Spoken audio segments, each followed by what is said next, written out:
Takut dengan aku. Kamu percikan ludah. Oh, ni memang favorite I daripada kecil. Hal tu baru je bercakap dengan korang kan. Dia ada dekat sini, dekat area Gombak. Petang-petang macam ni.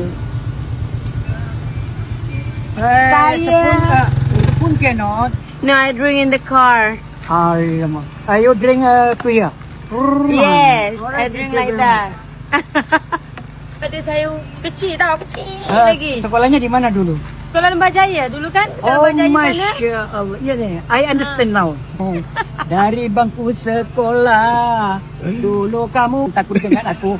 Kamu percikan ludah ke kanan ke kiri. Semuanya tanganku hubas. Dengan dia daripada umur, tak tahu lah 5 tahun, 6 tahun, sekarang saya dah 32 tahun ya.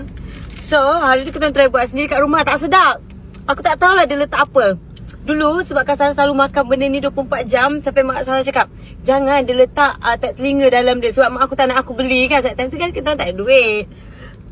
Okay, so dia ada roti and then dia ada macam sirap baru. Tapi I don't know, memang sedap.